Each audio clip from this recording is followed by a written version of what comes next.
by using one colour over another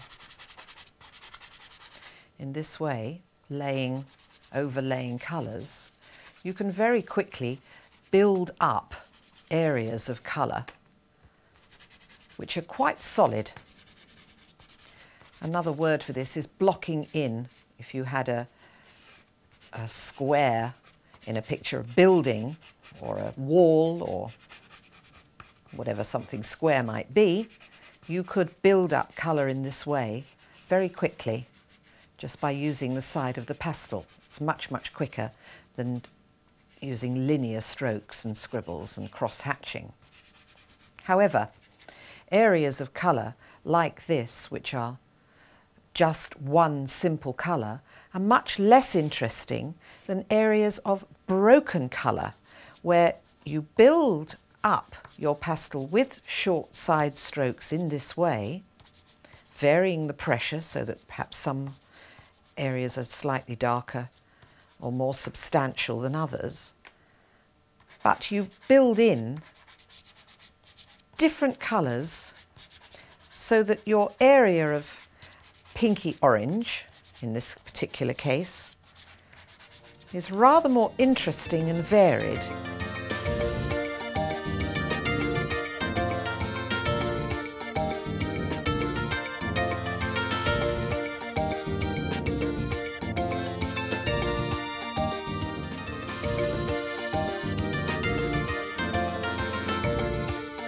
I'm now going to take a piece of charcoal, draw out my objects on a piece of pastel paper and show you how I would begin to work with pastels.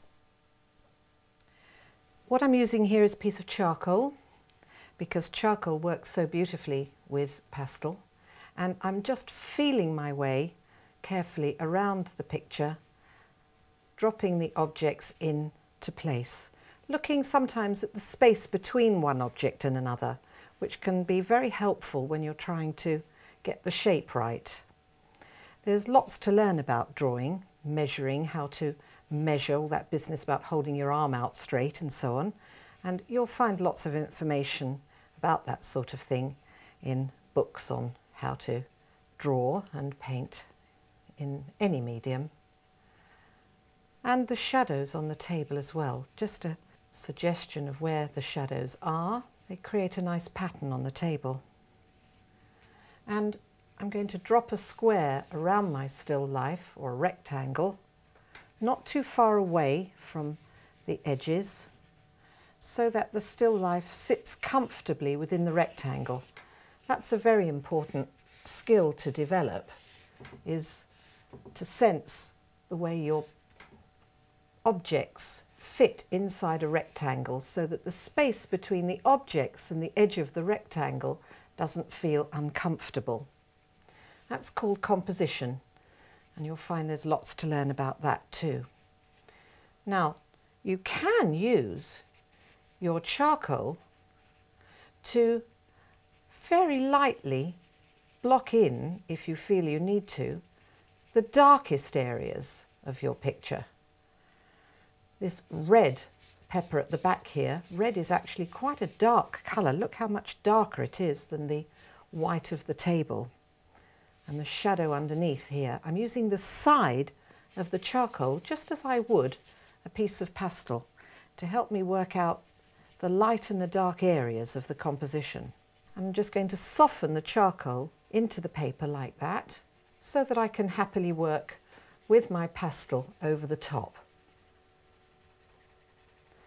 Let's just put in that little bit of shadow here and this little bit of shadow under the mushroom on this side. And there I've got a really good starting point for my picture. Now, before I even started work with the charcoal, I sorted out the colours that I might use and popped them in a little plastic tray like this. I looked at the lightest parts of the yellow pepper and picked out a nice bright yellow. I can try them here, see if I feel that they'll be right. That one might be a bit acid yellow to use, but that one could be fine. And perhaps an orangey colour for the side of the pepper and a slightly more ochre-y one, and then some purpley blues for the shadow, and a couple of reds, a darker red and an orangier red for my red pepper, and a nice rich dark brown for the centre of the mushrooms, a slightly lighter tone, creamier one for the edge, which I can work over that middle tone, and then if I press very hard with the cream, that will give me the centres of the mushrooms. So it's just a small selection of colours just to start this picture off. The way I tend to begin a picture, there is no hard and fast rule, but this is the way I like to work, is I start with my darkest tones and I very quickly block in the colours using side strokes of pastel, the sweeping side strokes that I showed you when we were practicing. I'm not being too careful about keeping strictly within the lines of the charcoal because I can come back and define edges and shapes later on. But that's the dark part of that red pepper. I can use a little bit of blending just to soften that colour into the paper and to get rid of some of the blue texture that's showing through. I'm even going to rub some of that red down into the shadow on the table, because you might get a little bit of reflected colour down into that shadow. Now the darker side, the darker, more orangey side of the yellow pepper. This might not be quite dark enough. I might have to find a slightly more ochre-y colour for that. But as I said before, this is just my way of starting a painting, finding my way around. Let's bring in some of the shadow on the table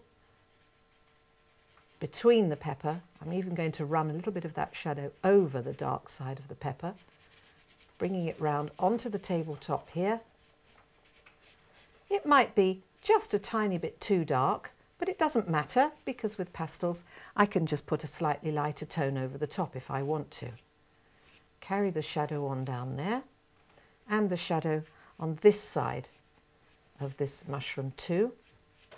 And I'm even going to use a little bit of this purple in broken colour, broken short side strokes on the centres of these mushrooms.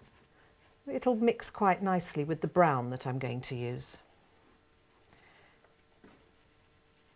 There we go. A little bit on the underside of the stalk, which is dark,